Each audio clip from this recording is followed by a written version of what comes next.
Bonjour et bienvenue dans ce premier épisode de Culture Pagne proposé par la Maison de l'Afrique. Je suis l'anthropologue Anne Grosfillet et je vous invite à une série de rencontres autour de l'Afrique et des textiles. Je suis accompagnée de l'historien Claude Boly. Bonjour. Et de notre fils Thomas.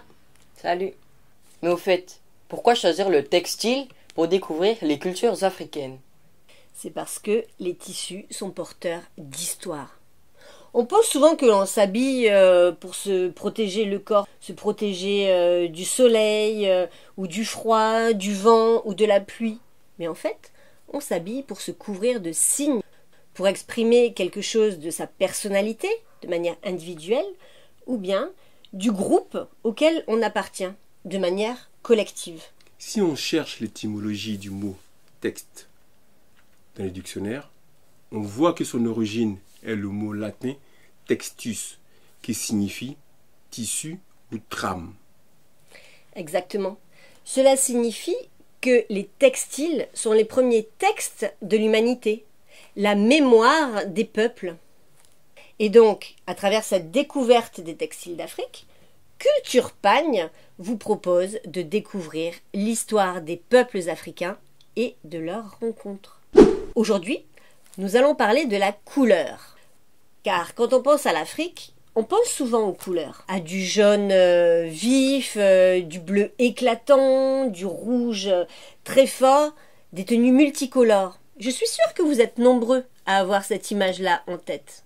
Et pourtant, non. Ce n'est pas la couleur qui caractérise les étoffes africaines à leur origine. Donc, dans cette vidéo, nous allons déconstruire les clichés autour des couleurs. C'est vrai qu'aujourd'hui, de nombreux objets du quotidien des populations africaines sont très colorés, dans des teintes très vives.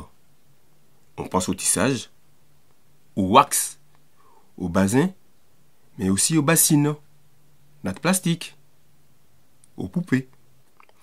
Ça, c'est l'image de l'Afrique du XXIe siècle.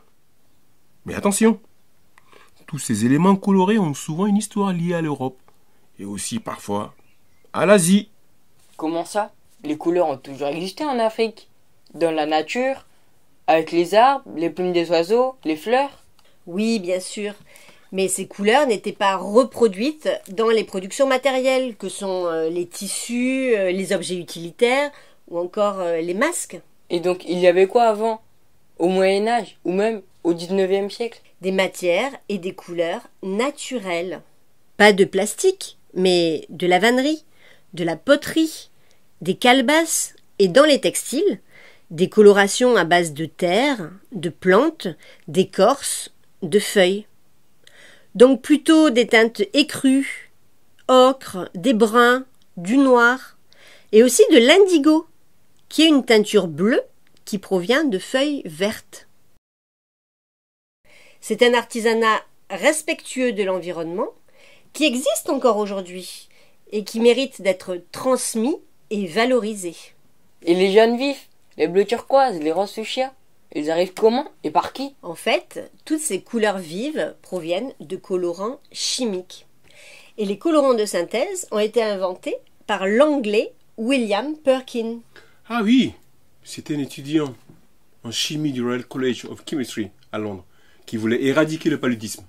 Dans les années 1850, il a donc fait plusieurs expérimentations et toutes ont été infructueuses. Et un jour, une éprouvette s'est renversée sur sa blouse et l'a tachée de façon indélébile avec une couleur violette. C'est comme ça qu'est né le premier colorant de synthèse. Et William Perkin a connu une grande fortune dans l'industrie textile. Ses premières clientes sont la reine Victoria et l'impératrice Eugénie. La femme de Napoléon III. Oui, effectivement.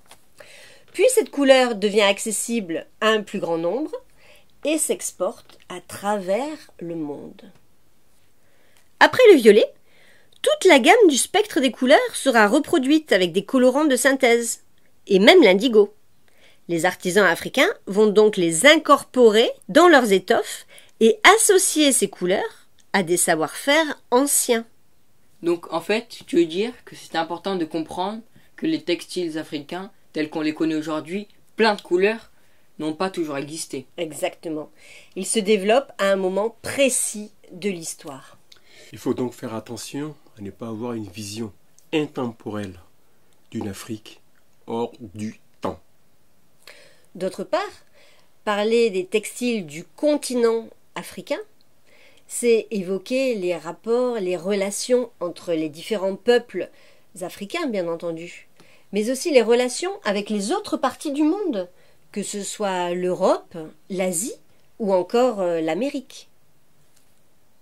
Dans un tout autre contexte, cette histoire de couleurs venues d'Europe, ça me rappelle le poème de Léopold Sédar Senghor que j'ai appris en primaire. Il s'intitule « L'homme de couleur ». Ah oui, j'aime bien ce poème, qui pourrait d'ailleurs faire la conclusion de cet épisode. Merci beaucoup pour votre attention. À très bientôt pour un nouvel épisode. Mettez un pouce bleu si ça vous a plu et n'hésitez pas à vous abonner. J-Jog,